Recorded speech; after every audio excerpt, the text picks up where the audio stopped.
Hola Mecubans, espero se encuentren muy pero que muy bien. Hoy explicaremos cómo se forman las ondas y segmentos del electrocardiograma desde la parte fisiológica, así que sin más, vamos iniciando.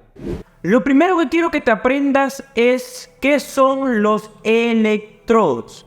Los electrodos no son más que unos sensores que permiten captar ese impulso eléctrico o ese potencial de acción generado durante el proceso tanto de despolarización como repolarización del corazón o a nivel de los ventrículos también, como puede aparecer. Tienen que saber de que los electrodos pueden ser positivos y negativos. Y durante la primera clase vimos los procesos de despolarización y repolarización, que ambos procesos van a estar muy ligados a esos electrodos, porque esos electrodos van a captar esos impulsos eléctricos, esos potenciales de acción durante esos procesos, como le dije.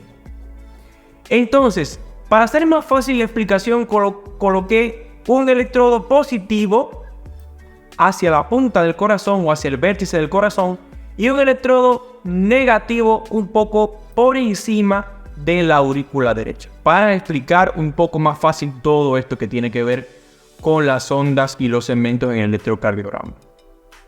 Entonces, durante la despolarización vimos en la primera clase de que el vector resultante de esa despolarización generalmente tiene cargas positivas en la cabeza y cargas negativas en la cola, mientras que el de repolarización va a tener cargas negativas en la cabeza y positivas a nivel de la cola.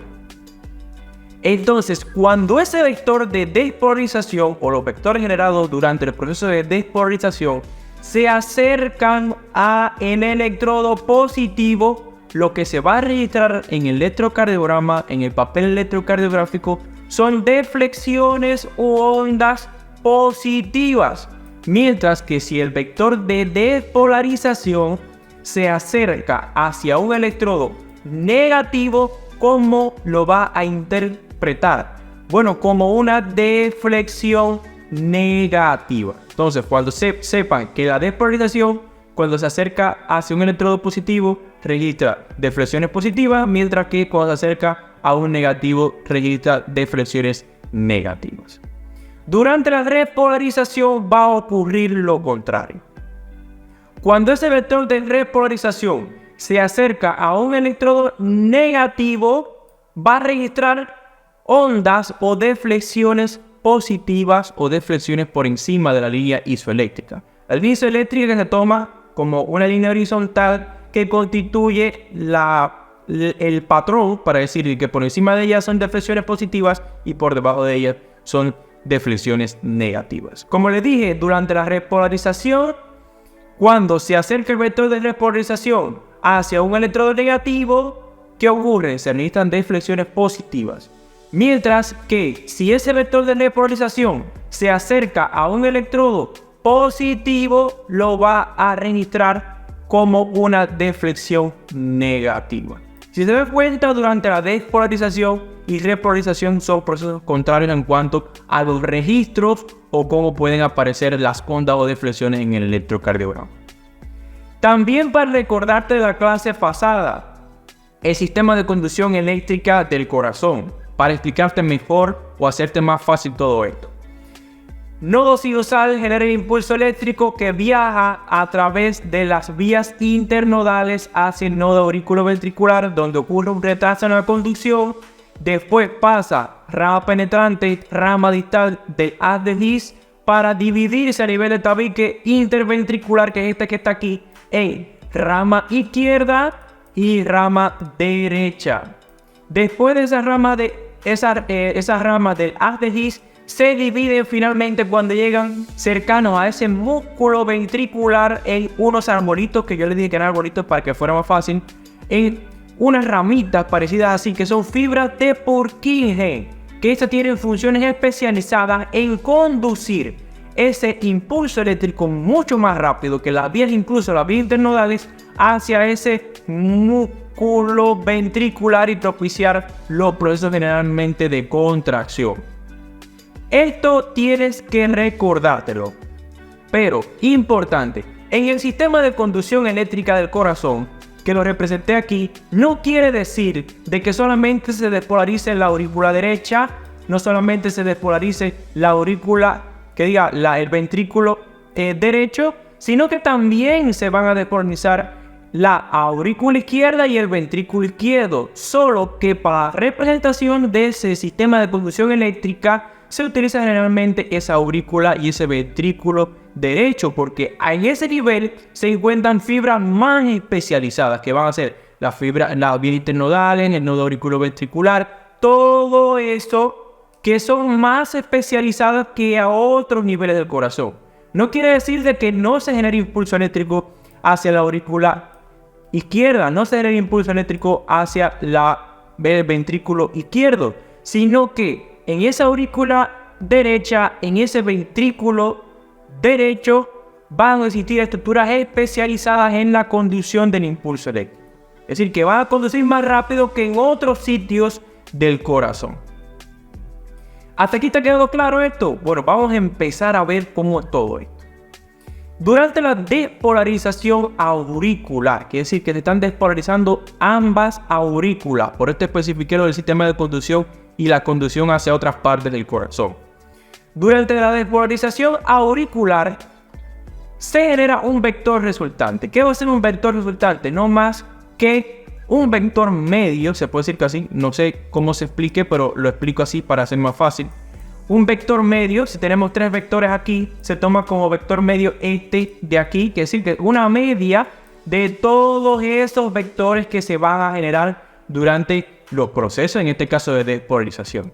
¿Y qué quiere decir que durante este proceso de despolarización auricular se generen varios vectores? Que no solamente va a ser este resultante, sino que va a generarse vectores hacia aquí, vectores hacia acá, otros vectores hacia aquí, otros vectores hacia esa aurícula izquierda, pero el vector resultante va a ser este que está aquí representado en líneas discontinuas. ¿Por qué ese vector resultante se representa aquí en la aurícula derecha y no en la aurícula izquierda? Porque recuerden que el sistema de conducción eléctrico está más especializado a nivel de esa aurícula derecha y por tanto jala más, quiere decir jala más hacia ese lugar y permite de que ese vector sea representado como vector resultante a ese nivel.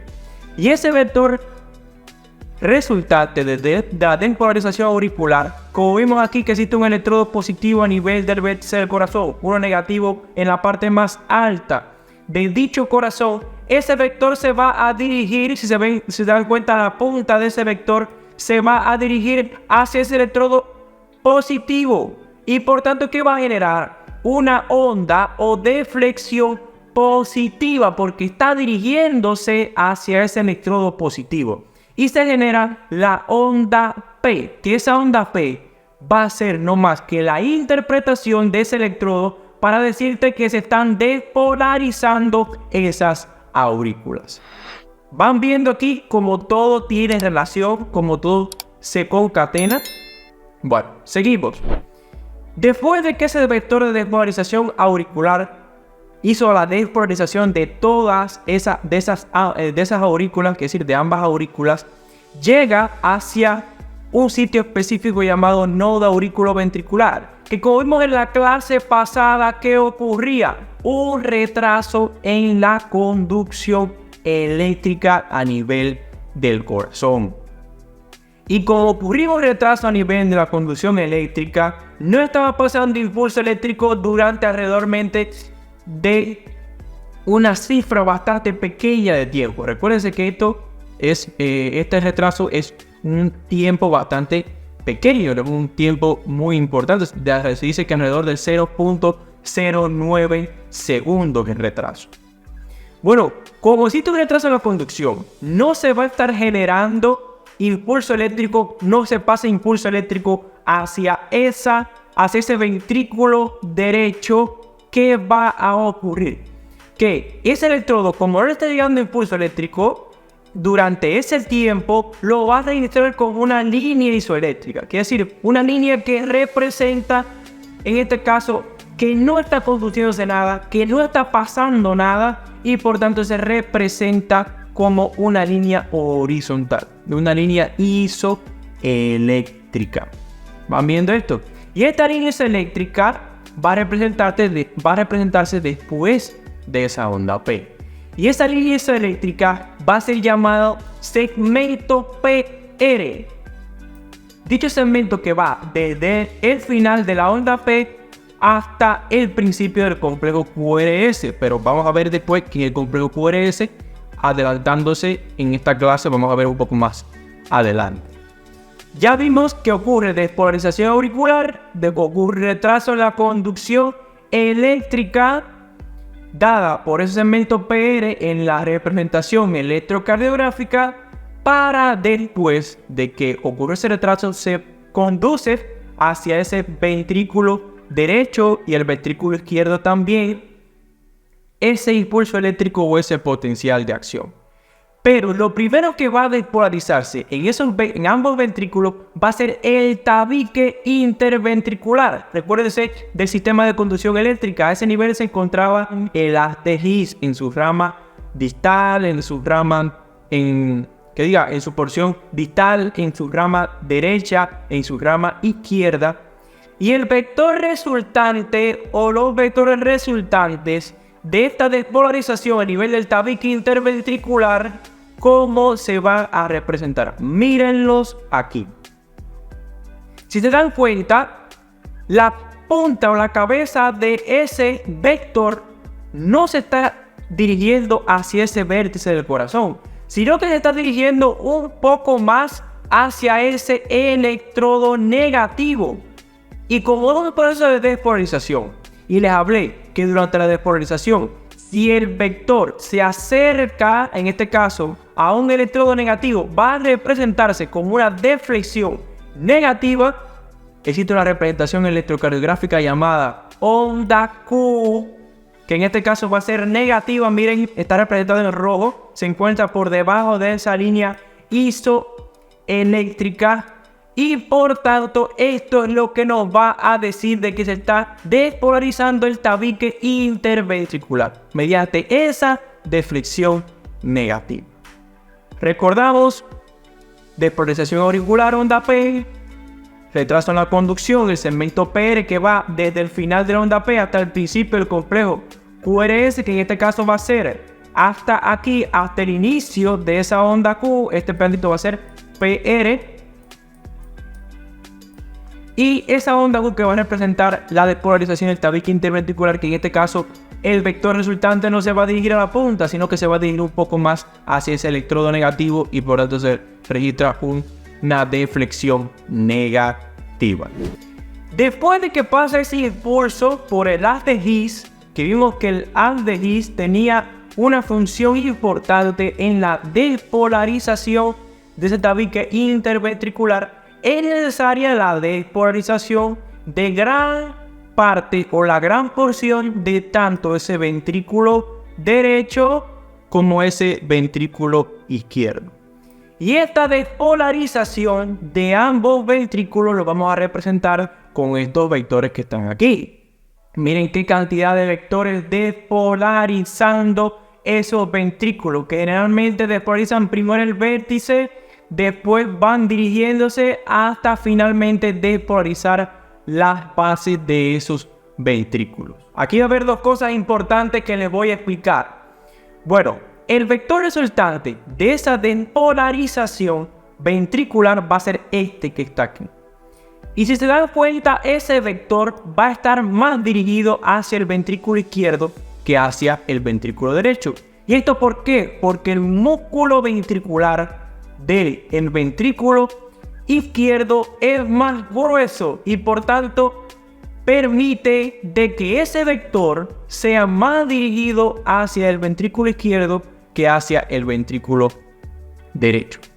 Bueno, como vemos aquí, existe una gran parte de vectores que, si se dan cuenta, se dirigen principalmente hacia abajo, un poco más hacia arriba, pero siempre bastante dirigidos hacia ese electrodo positivo, que es este que está aquí. Y como ese músculo ventricular, ese ventrículo va a estar bastante cercano a ese electrodo positivo que le coloqué al principio, se va a registrar como se está acercando hacia un electrodo positivo, ese vector de despolarización ventricular. ¿Cómo se va a registrar? Principalmente con una onda grande, porque está bastante cercano, una onda grande llamada onda, en este caso, R. Mientras que existe una pequeña porción de esos vectores entrados a nivel del ventrículo que, si se dan cuenta, se dirigen más a las bases y no están tan dirigidos hacia ese electrodo positivo que le colocamos en el vértice, sino que van un poco más hacia el electrodo negativo que está situado hacia arriba. La cabeza de esos vectores se dirige más hacia ese electrodo negativo que es hacia ese electrodo positivo. Y por tanto, esa pequeña parte, esos electrodos, esos vectores que se van a generar para despolarizar las bases de esos ventrículos, se van a registrar en este caso como una deflexión, en este caso negativa, llamada onda S, que, si se dan cuenta, es negativa. ¿Por qué? Porque no se está acercando a ese electrodo positivo durante la despolarización, sino que más bien se acerca hacia el negativo. Después de esto aparece un periodo llamado periodo refractario. Como vimos en la primera clase, constituye todo ese proceso que aparece después, el periodo ese después de la despolarización, esperando la repolarización, que es decir, ese intervalo de tiempo entre la despolarización y la repolarización, que también tiene traducción electrocardiográfica, que no va a ser más que el segmento ST, un segmento que va desde el final, en este caso el complejo URS o de la onda S, vimos que es una deflexión negativa, hasta el inicio de la onda T, que veremos qué cosa es. Quiere decir, un espacio de tiempo donde no hay excitación, donde no hay estimulación a ese nivel, y por tanto se manifiesta o se representa con esa línea isoeléctrica donde se representa que no ocurre conducción. Después de haber despolarizado todo ese corazón, ocurre un proceso de repolarización, que vimos en la primera clase que no es más que el cambio de ese potencial de acción hacia esa vuelta al potencial de membrana en reposo. Y esa repolarización también se va a representar en el electrocardiograma, o va a tener representación electrocardiográfica. En este caso, el vector o los vectores de repolarización de esos ventrículos no se van a dirigir hacia la punta, sino que se van a dirigir más hacia arriba, hacia ese electrodo negativo. Y como vimos anteriormente durante la repolarización, cuando ese vector se dirige hacia ese electrodo negativo, no va a registrar deflexiones, en este caso positivas. Bueno, va a ser esta deflexión positiva la onda T, esta onda que está aquí, que representa la repolarización de ambos ventrículos. Miren el vector resultante aquí como se lo represento. Va a estar dirigiéndose más hacia arriba. Si se los coloco aquí, mira aquí, va a estar dirigiéndose más hacia ese electrodo negativo que a ese electrodo positivo, y por tanto va a registrarse como una deflexión positiva. Recordando, onda P, esa onda P, que es importante, que representa la despolarización auricular. Después va un segmento llamado segmento PR, que no va a ser más que el espacio de tiempo durante el cual el nodo auriculoventricular no conduce. Después aparece el complejo QRS, la onda Q, que representa la despolarización de ese tabique interventricular, la onda R, que representa la despolarización de gran cantidad de ese músculo ventricular, mientras que la onda S representa generalmente la despolarización a nivel de la base de esos ventrículos. Después ocurre un espacio de tiempo llamado periodo refractario entre la despolarización y la repolarización, donde no se conduce impulso eléctrico, donde no hay excitación, que va a ser representado por el segmento ST. Mientras que después la repolarización ventricular va a ser representado con esa onda T. Bastante claro todo esto, espero que lo hayas comprendido. Esta ha sido una clase un poco más larga y es debido generalmente a que es un proceso bastante complejo que requiere una gran explicación y que aquí en MedCuban, como tenemos la medicina una clase, te lo explicamos. Sin más, nos vemos en un próximo video.